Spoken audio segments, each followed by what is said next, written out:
Oi, pessoal, eu sou a Camila e vocês estão assistindo ao Design Team.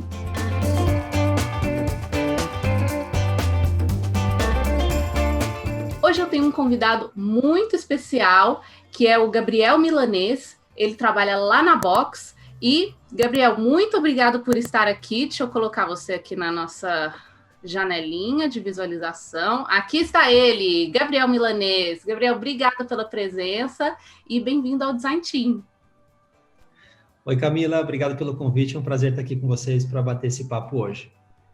Legal, Gabriel. Então vamos começar. Eu chamei você para falar de um tema que não é o tema mais interessante do mundo, mas é um tema necessário. A gente vai falar sobre pesquisa e recrutamento. Mas antes de entrar nesses detalhes, eu vou pedir para você, claro, se apresentar, falar quem é você e um pouquinho de quem é a Box 1824. Antes de tudo, Camila, acho que o tema pode ser super interessante, sim. Então, espero poder trazer algumas contribuições aqui para que todo mundo possa ver o valor estratégico que tem um bom recrutamento para uma pesquisa, né? Bom, eu sou o Gabriel, eu tenho já alguns anos de experiência, 20 anos já que eu trabalho com estratégia, pesquisa de comportamento e desenhos de cenários de futuro, estratégias de futuro.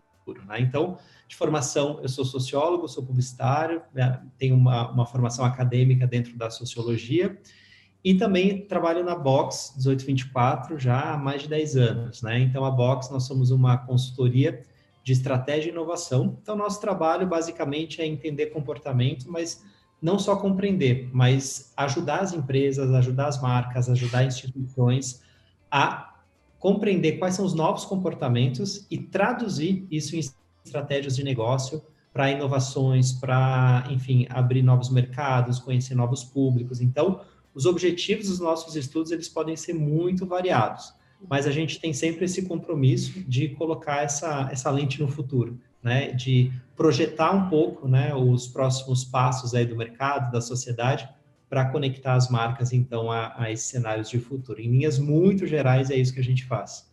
Legal. E a Box ela é muito conhecida por uma metodologia especial de chamar participantes, né? Tanto que o nome da Box tem essa pegadinha. Você pode contar um pouquinho para a gente?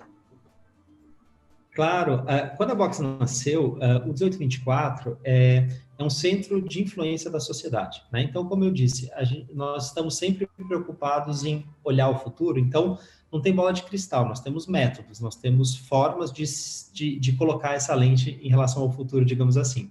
Uhum. E o público jovem, ele é um centro de influência da sociedade, porque muitos novos comportamentos nascem ali, né? Então, o 18 a 24 é aquele momento em que é uma fase de vida em que muitas vezes é aspiracional para quem é mais novo, né? Então basta lembrar que pessoas mais jovens querem ter 18 anos, querem chegar nessa faixa etária, porque tem muitas coisas novas, muitas descobertas, muita experimentação, então muitos novos comportamentos nascem daí. E para quem é mais velho, não necessariamente você quer voltar até aquela idade, você quer voltar passar aquele perrengue que você passou quando tinha aquela idade, mas você se inspira, né? Então, é interessante ver o que essas pessoas estão consumindo, o que as pessoas estão fazendo, e isso inspira, enfim, consumo, comportamento e tudo mais. Então, por isso que é um centro primário de influência na sociedade. Um outro conceito que a gente usa, aqui já direcionando para o nosso tema de hoje, é o conceito de cadeia de influência, né? Então, quando nós vamos escolher alguém para conversar, para um determinado projeto, um estudo, claro que é muito importante olharmos o demográfico, o gênero, idade, região do Brasil, enfim, todas as questões demográficas. Mas também é importante ver o poder de influência que aquela pessoa tem, digamos assim, né? Então, imagina que para cada assunto que existe no mundo, nós temos os alfas, que são os criadores dos novos comportamentos. Então, os alfas são aquelas pessoas, são muitas vezes estudiosos, intelectuais, acadêmicos, artistas, desenvolvedores de novas tecnologias, empreendedores, pessoas que estão criando coisas novas. Uhum. Os betas, eles são apaixonados por aquele assunto. Então, eles conhecem as fontes alfa e traduzem aqueles assuntos e disseminam no dia a dia em todos os círculos sociais da sua vida. Então, o beta, em geral, ele é reconhecido por esse poder de disseminação, né? Então, muito facilmente você vê os betas da sua vida. Então, você precisa trocar de carro, com quem você fala, você precisa saber um pouco mais de tecnologia, com quem você fala, música, quem é aquela pessoa que sempre está ouvindo alguma coisa interessante, que te inspira, e assim por diante. Então, nós temos betas para tudo na nossa vida, nós somos betas em algum momento para algum assunto, ou podemos ser alfas, criadores em outro, e também tem o mainstream, que daí são as pessoas mais que não têm essa proximidade, essa paixão, esse interesse pelo assunto. Então, alfas, betas e mainstream, né? Os alfas têm o poder de criação, os betas o poder de tradução, e o mainstream é o poder de consumo, porque geralmente é a maior parte da população.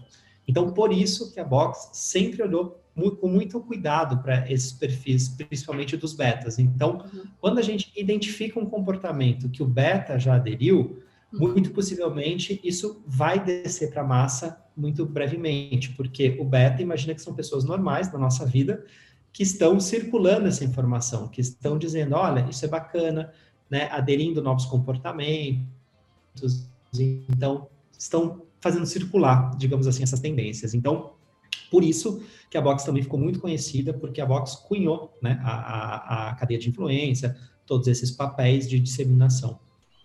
Legal. Eu lembro que quando me explicaram, fizeram uma historinha que era assim também.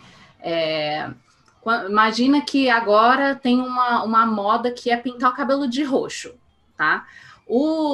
Quem tem entre 18 e 24 vai pintar o cabelo de roxo e vai achar super legal. Quem tem menos de 18, talvez aspira por pintar o cabelo de roxo. E quem é um pouco mais velho, talvez não vai pintar o cabelo inteiro de roxo, mas vai fazer uma mechinha, vai fazer uma luz, inspirado naquilo que está acontecendo nessa faixa etária, né? Então, me explicaram desse jeito. Não sei se ainda vale essa explicação. Olha, eu nunca tinha ouvido nesses termos, mas faz muito sentido. Pode se explicar assim mesmo. Legal. Gabriel, então vamos falar um pouquinho de pesquisa, né? A gente sabe que a gente precisa de vários elementos para ter uma boa pesquisa. Eu sei que recrutamento é uma delas, mas o que mais que a gente precisa para ter uma pesquisa de qualidade, uma entrega de qualidade? Certo.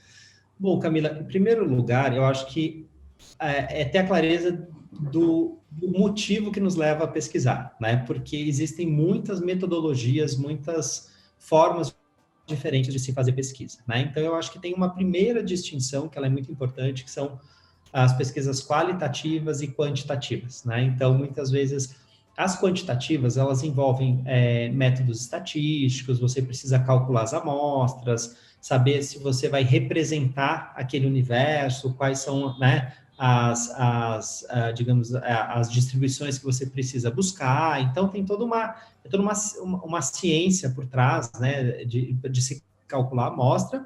E a quantitativa, você tem um questionário, que ele é padrão, ele é idêntico para todos os respondentes. É muito importante que seja idêntico, porque é a partir daí que você vai conseguir gerar os números e as comparações, né? Então, muitas vezes você tem que comparar todas as respostas dessa tomada de questionários. Às vezes você pode comparar ao longo do tempo, então fazer de tempos em tempos para ver como aquele assunto está evoluindo. Então, todo mundo sabe mais ou menos como funciona, que por exemplo, uma pesquisa de opinião pública, uma intenção eleitoral. Então, todo mundo já viu, sabe mais ou menos, né, como é que funciona. Então, mas você representa a população. O que acontece? Quando você olha para esses números, muitas vezes você não sabe o que está por trás deles. Por que esse número é tão alto, é tão baixo? Por que esse número aumentou, diminuiu ao longo do tempo, né? O que as pessoas estão pensando? Mas quando elas falam que elas querem algo mais barato, mas será que é porque elas não estão vendo valor? Onde elas não estão vendo valor naquele produto? Então, você precisa também, muitas vezes, qualificar aquela informação, né? E a pesquisa qualitativa, ela te dá os porquês, ela te ajuda a entender, né, o que acontece, né, na cabeça daquelas pessoas, qual é a racionalidade que ela adota, né? O que faz sentido para ela, né? Então, quais são os fatores mais determinantes de uma determinada decisão, né? Então, assim, pode ter um milhão de objetivos. Então, a primeira coisa é você também entender para que você quer. Claro que você pode combinar, ir só para um lado e só para o outro, e mesmo dentro dos métodos qualitativos, você pode trabalhar, por exemplo, com entrevistas individuais, quando você quer conhecer a fundo uma pessoa, uma história, enfim, você se aprofunda naquele caso. Você pode trabalhar com técnicas que envolvem grupos de discussão, né? Então, que a proposta, na verdade, é não falar com as pessoas individualmente, mas ver exatamente as interações que elas estabelecem, né? Então, o grupo, que tipo de informação o grupo constrói? Muitas vezes a gente usa para construir ideias, para testar conceitos, né? Então, o que vocês acham disso? Então, as pessoas dão as suas opiniões, elas interagem, e é muito importante você observar as dinâmicas no grupo, né? Muitas vezes você vê que o grupo chega com uma opinião, a maior parte das pessoas tem uma opinião, uma pessoa lança uma ideia nova, todo o grupo começa a reconstruir a sua opinião baseada naquela informação nova. Então, isso te mostra que tem uma dinâmica que muito possivelmente amanhã, na vida cotidiana, essa pessoa vai colocar aquele argumento e esse argumento tem o poder de fazer as pessoas refletirem. Eu estou dando alguns exemplos muito simples, mas só para mostrar como, dependendo do seu objetivo, você pode estabelecer técnicas diferentes, ou algumas técnicas onde você pauta basicamente observações, você pode, né, então, inspirado em técnicas etnográficas, né, que vem muito usado na antropologia, nas ciências sociais. Claro que as etnografias são estudos longuíssimos, né, às vezes muito profundos, então, inspirado, né, nessas metodologias, a gente pode fazer alguns exercícios de observação, de ir em algum lugar, interagir com as pessoas naquele lugar. Então, tem 1 milhão de possibilidades. Legal. E me conta um pouquinho, onde que o recrutamento entra em tudo isso? Entra nessa questão da qualidade? O recrutamento, até quando a gente começou a conversar sobre o tema, né, nas nossas conversas prévias, eu te dizia que o recrutamento, ele é parte da pesquisa, né? Então, ele não é algo, como eu posso dizer, secundário ou anterior, ou simplesmente uma etapa protocolar, digamos assim, né? Eu diria que muitas vezes ele é o coração do estudo, porque imagina o seguinte, Camila, você tem muitas possibilidades de técnicas, né? Você tem muitas possibilidades de acessar qualquer grupo, qualquer perfil de pessoa, Então, assim, o recorte que você escolhe, ele vai determinar a qualidade da informação que você vai receber em contrapartida. Por isso, quando nós falávamos do beta, é tão importante identificar quem são aquelas pessoas que já têm esse potencial, né, de se tornar tradutor daquele assunto na sociedade, né? Então, por isso que eu digo, o recrutamento, muitas vezes, ele é o coração mesmo, porque ao optar falar com um perfil ou outro perfil, você está indo para universos diferentes e pode captar informações diferentes. Então, em geral, quando você começa um recrutamento, algumas vezes você já tem mais informações sobre aquele assunto que você está trabalhando, então, às vezes, você já está muito imerso, você já fez outros estudos anteriores, então, algumas vezes a gente já sabe o que influencia mais naquele assunto, né? Então, então, a gente já tem os indicadores muito mais claros. Mas, algumas vezes, o recrutamento te ajuda também a descobrir coisas sobre o seu público de interesse, né? Então, por exemplo, você pode ir buscando um determinado perfil e você não encontra ninguém. Então, talvez aquele perfil que você imaginou não exista, ou talvez aquela combinação, né, de características seja minoritária, ou você não encontra. Então, o próprio processo de recrutamento, ele já vai te dando informações, né? Então, você vê, por exemplo, que as pessoas, muitas vezes, elas não entendem o termo que você está utilizando, então você fala, opa, talvez esse é um termo que quem dentro da empresa as pessoas estão falando, mas lá fora não é assim que as pessoas pensam, não é isso que é importante para elas. Então, o próprio recrutamento já é uma parte da pesquisa, porque ele te dá um termômetro das coisas. Você já, ao abordar, por exemplo, às vezes muitas pessoas e você não consegue recrutar ninguém,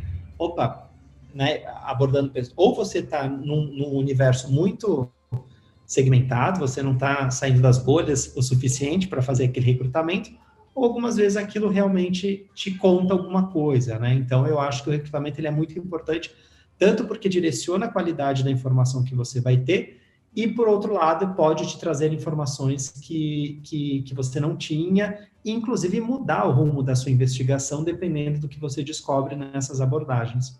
Sim, então isso me fez pensar um pouco assim em um movimento que o movimento que eu estou vendo é de automatização de recrutamento, de tipo assim, vamos tentar reduzir essa etapa o máximo possível para a gente ganhar lá na frente em X, Y, Z, principalmente porque assim os nossos quem assiste o canal sabe o tanto que a gente é cobrado por entrar no ágil e entregar as coisas com mais eficiência.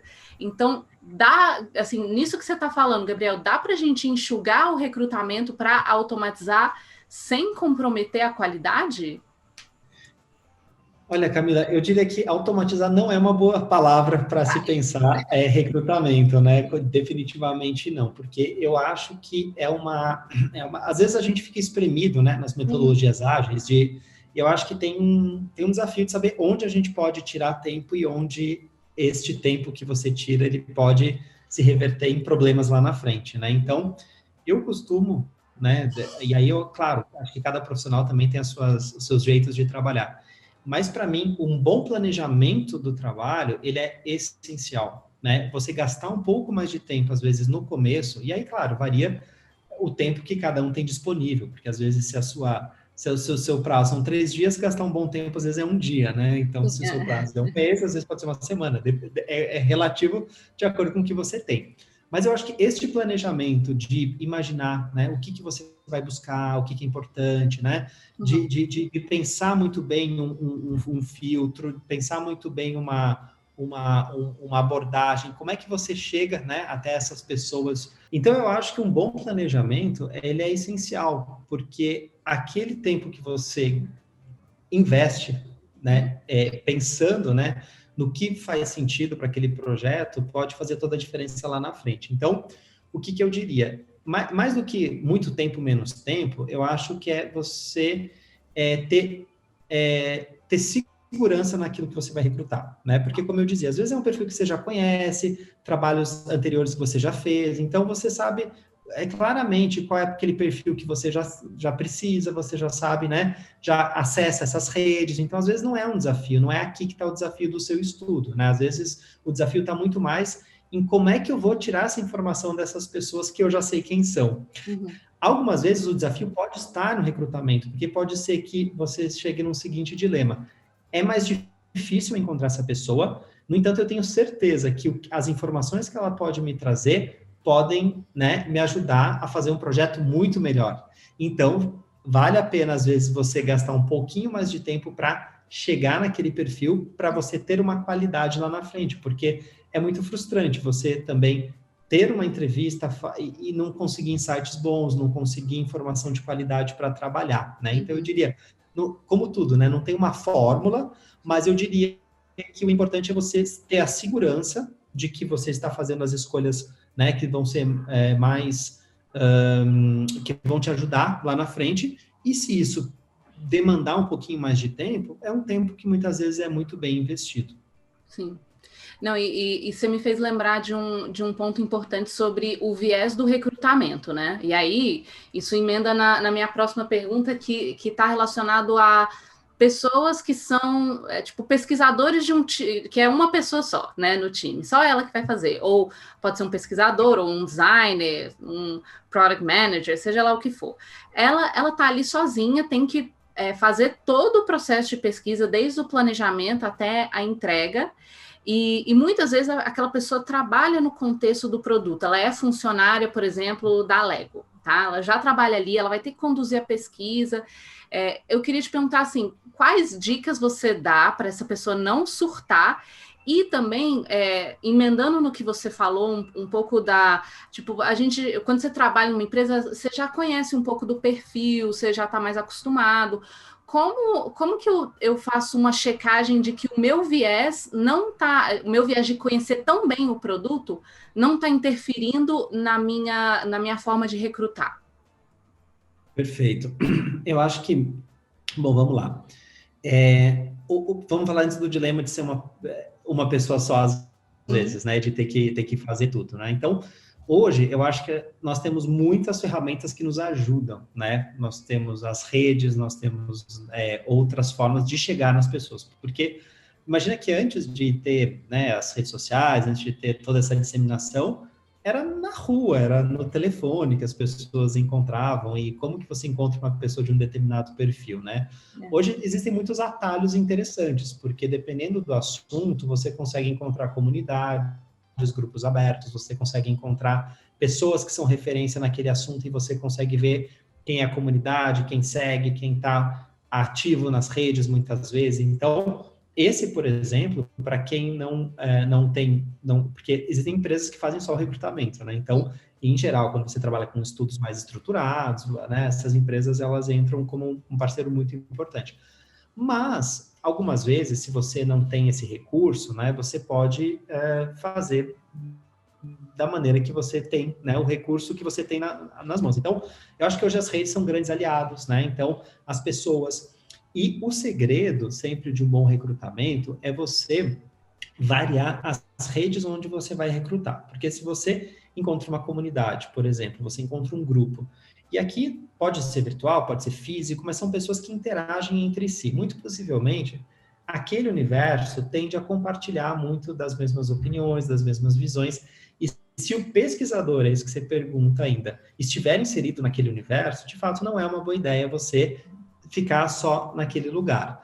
Agora, se você consegue acessar outras redes, muito possivelmente você vai trazer opiniões diversas, né?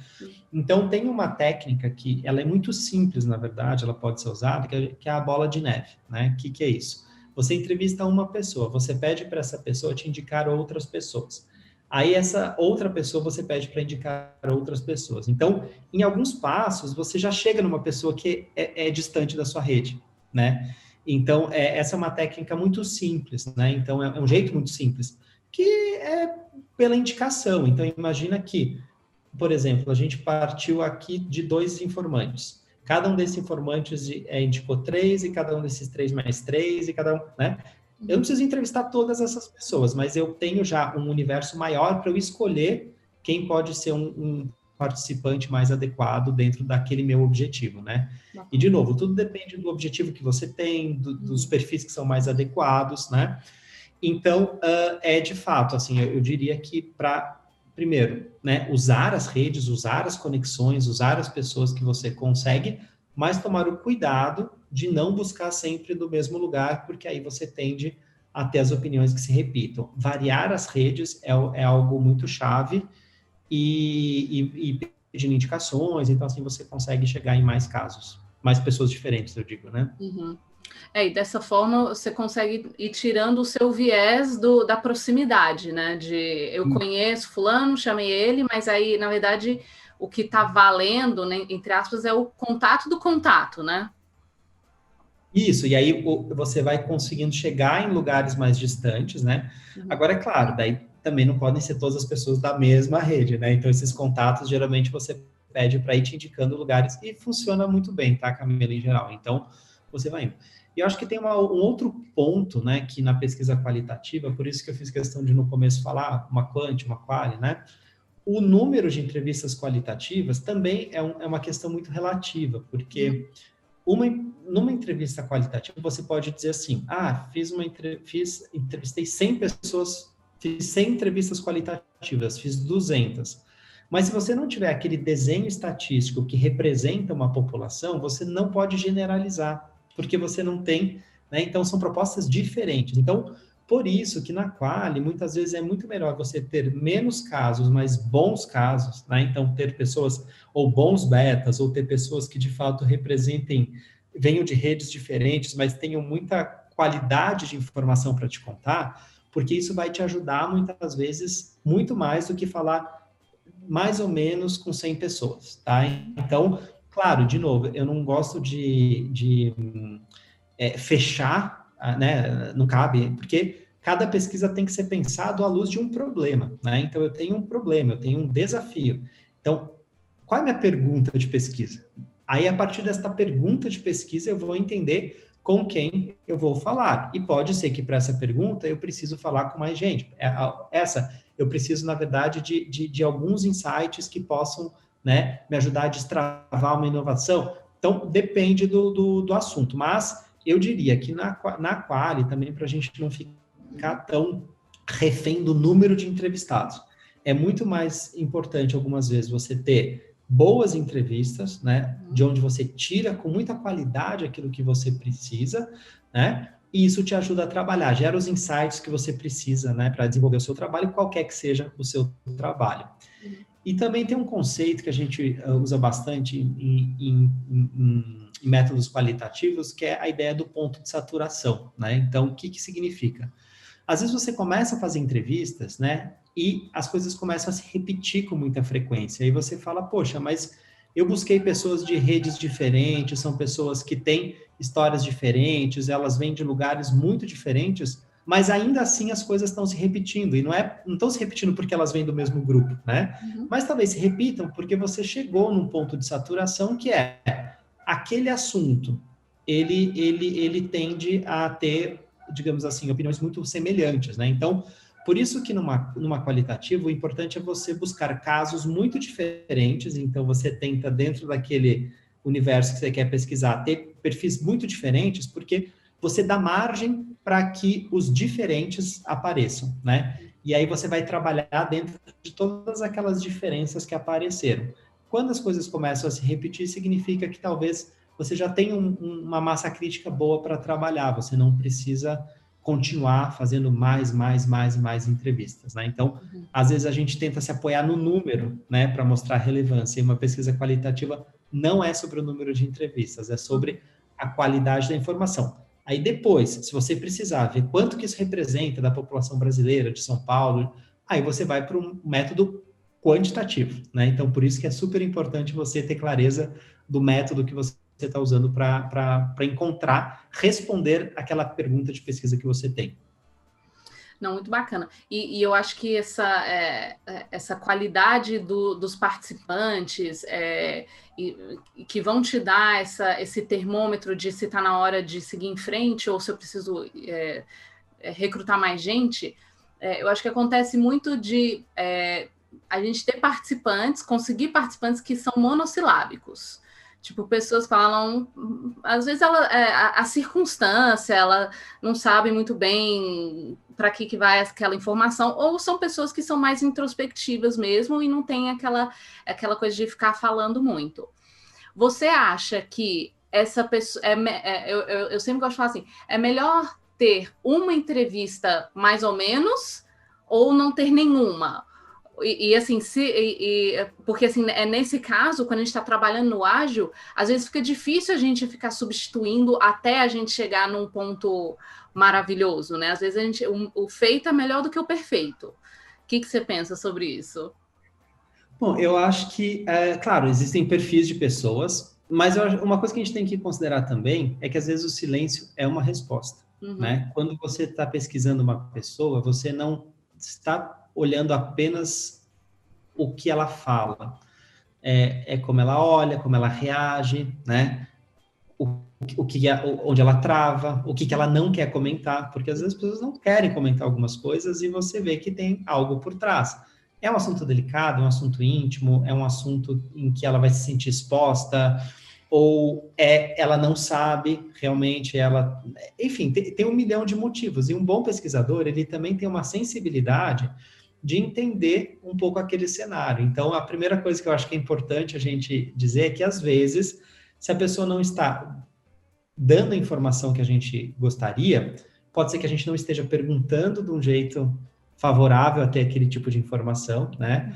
Pode ser que a pessoa está nos dando uma outra informação, porque aquele silêncio significa outra coisa, né? Então, eu diria, antes de descartar totalmente, pode ser isso, né? Então, alguns exemplos muito práticos. Então, às vezes o perfil do entrevistador influencia bastante, né? Então, é algo que a gente fala muito na Box, às vezes o entrevistador igual ao entrevistado, que é ter alguma conexão com aquele universo. Não é que as pessoas, elas não precisam ser um espelho uma da outra, mas alguma conexão ajuda a criar, né? Então, é aquilo, você imagina um assunto, por exemplo, de saúde íntima feminina, um entrevistador homem, talvez você não tenha essa intimidade, né? Ou você coloca um entrevistador de classe muito alta com uma pessoa de uma classe muito baixa e ela não se sente não se sente à vontade de dar aquela informação. Às vezes também pode ser o perfil. Ou você pega uma pessoa que vive num determinado ambiente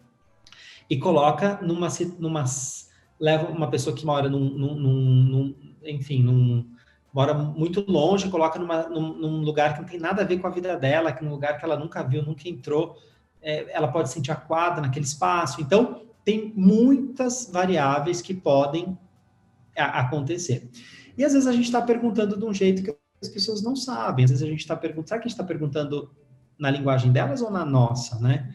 Então, imagina você estar buscando uma experiência de um usuário, e aí imagina que você começa a colocar termos que são termos técnicos, e a pessoa, qual é a melhor experiência para você? Mas o que você chama de experiência? Talvez você tenha que perguntar. Imagina, né? Me conta o app que você mais gosta. Ah, esse aqui. Por que você gosta? Ah, olha só, isso aqui, eu entro aqui. Então, ele está te contando a experiência do jeito dele. Então, às vezes, a gente tenta enquadrar as pessoas dentro do nosso vocabulário. Também pode acontecer. E, às vezes, a pessoa ela não te responde. Então, é sempre a pesquisa, ela é sempre uma vigilância que a gente tem que ter, né?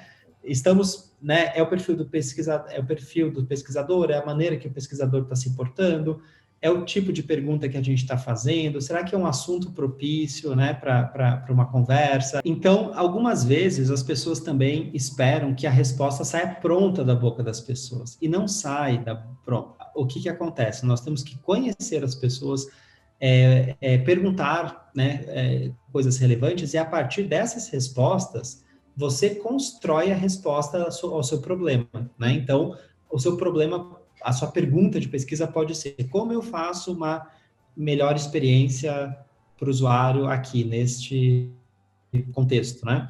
Você não vai perguntar qual é a melhor experiência que você gostaria, a pessoa vai te dar a resposta. Não.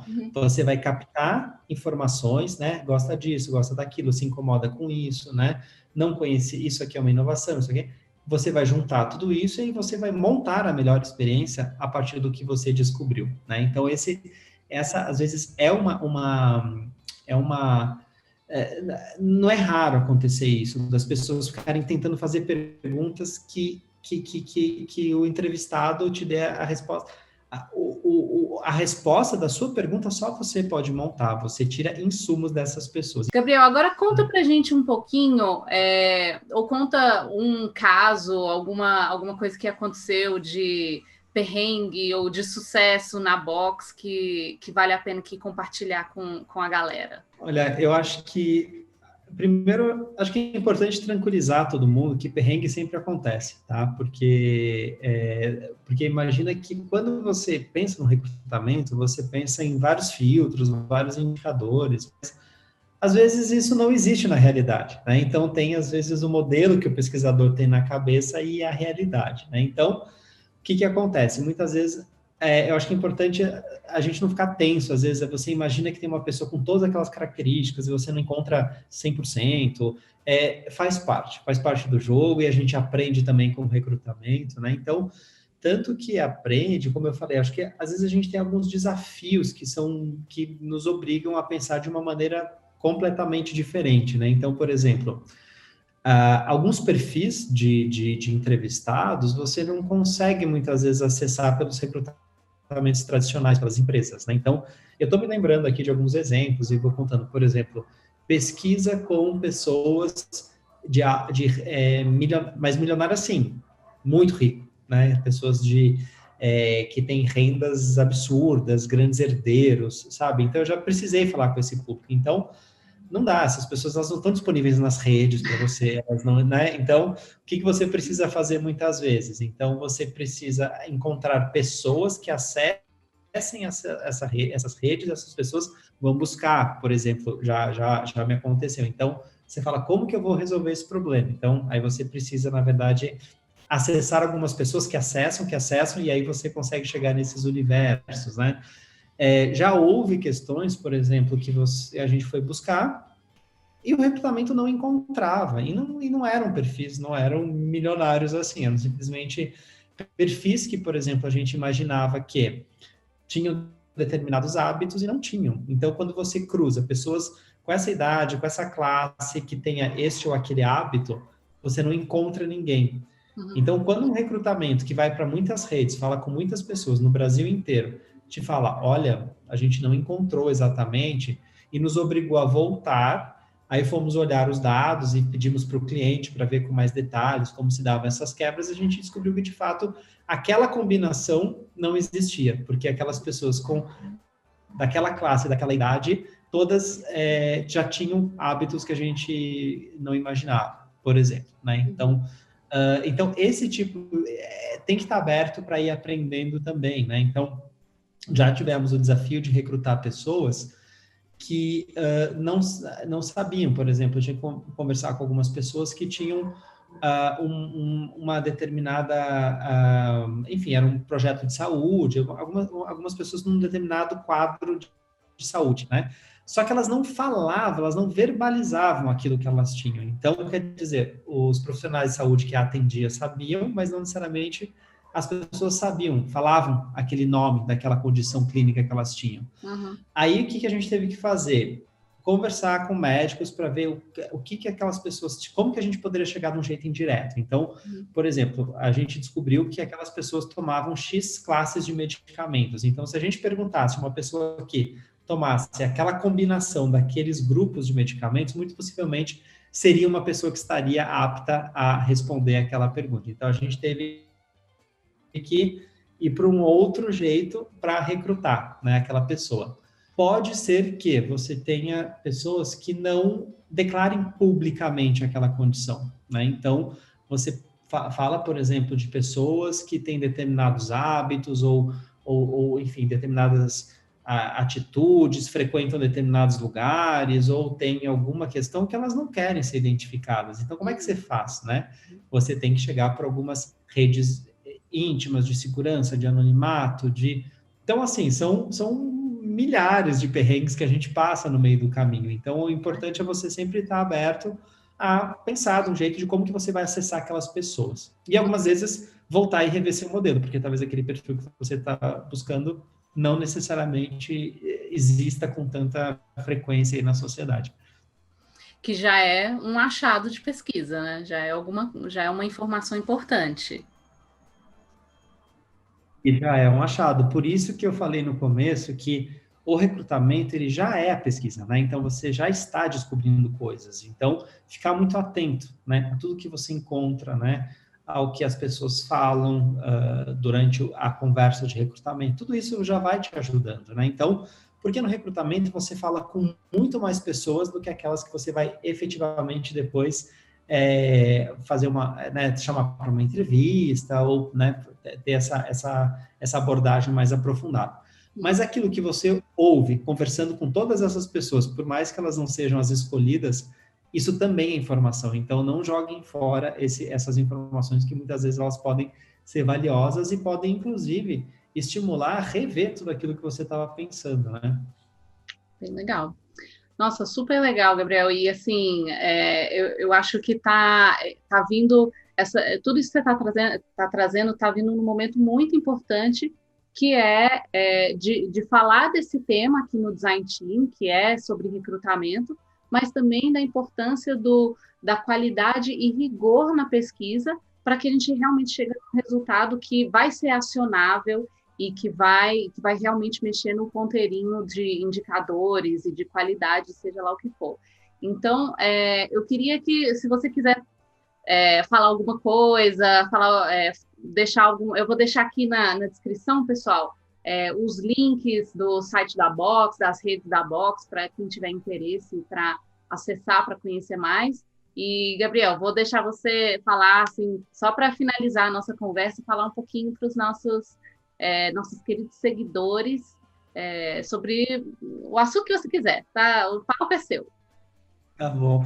Bom, eu queria te agradecer, Camila, pelo convite. Eu gosto muito muito de trabalhar com pesquisa, gosto muito de trabalhar com comportamento, com estratégia. Então, para mim é sempre um prazer poder conversar sobre o assunto, poder trocar, né, sobre esses assuntos.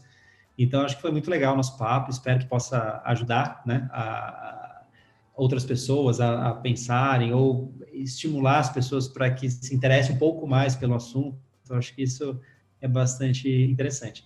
E também na Box a gente tem os nossos canais, a gente tem muito conteúdo, então toda hora a gente fala sobre novos comportamentos, sobre tendências, a gente discute as pautas contemporâneas, então também a gente pode deixar aí os links, né, dos canais da Box para que as pessoas também possam acompanhar todo o conteúdo que a gente produz. Perfeito. Gabriel, muito obrigada. Obrigado para você que está assistindo, pessoal, e até o próximo vídeo. Tchau, tchau.